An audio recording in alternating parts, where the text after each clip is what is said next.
మరొక breaking update చూద్దాం. విజయనగరం పట్టణంలో సర్వశిక్ష అభియాన్ ఉద్యోగులు మంత్రి బొత్స సత్యనారాయణ ఇంటిని ముట్టడించారు. సీఎం జగన్మోహన్ రెడ్డి పాదయాత్రలో భాగంగా తమకు ఇచ్చిన హామీలను నెరవేర్చాలంటూ కూడా ధర్నా చేశారు. అలాగే పీఆర్సీని అమలు చేసి ఉద్యోగ భద్రత కల్పించాలని కోరారు. మొత్తంగా పాదయాత్రలో భాగంగా తమకు ఇచ్చిన హామీలు నెరవేర్చాలంటూ కూడా డిమాండ్ చేసినట్టుగా తెలుస్తోంది. పీఆర్సీని అమలు చేసి ఉద్యోగ భద్రత కల్పించాలంటూ కూడా వారైతే డిమాండ్ చేస్తున్నారు. మంత్రి బొత్సకైతే నిరసన సెగ తగిలిందని అనుకోవాలి.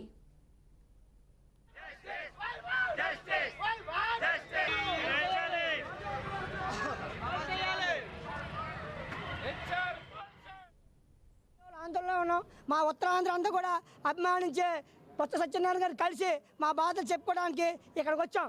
ఈరోజు రెండో దఫా చర్చల పేరుతో అధికారులు చెప్తా ఉన్నారు.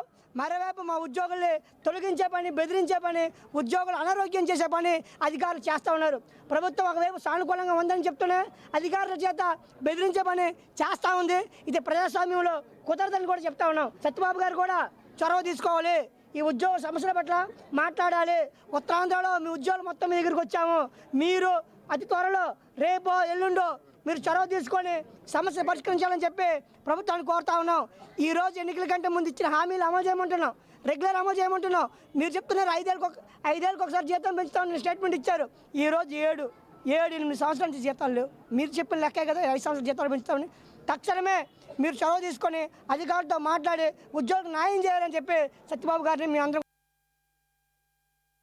పాదయాత్రలో అడుగు అడుగున మా సమస్యలను నేనున్నాను, నేను విన్నాను అని ఆ రోజు మాకు మాట ఇచ్చి సమస్యలు నేను వచ్చిన 2-3 నెలల్లో పరిష్కారం చేస్తానని ఆ రోజు హామీ ఇవ్వడం జరిగింది. నేటికి 5 సంవత్సరాలు పూర్తయినా సరే మాకు ఎటువంటి సమస్య, మేము ఇచ్చినటువంటి డిమాండ్లో ఒక్క సమస్య కూడా పరిష్కారం చేయలేదు. ఒక్క పైసా కూడా వేతనం పెంచలేదు. ఈరోజు ధరలు చూస్తే ఆకాశాన్ని అంటుతున్నాయి. మేము 14,000 నుంచి 23,000 మధ్య వేతనాలతో మేము కుటుంబాన్ని ఏ విధంగా పోషించాలి?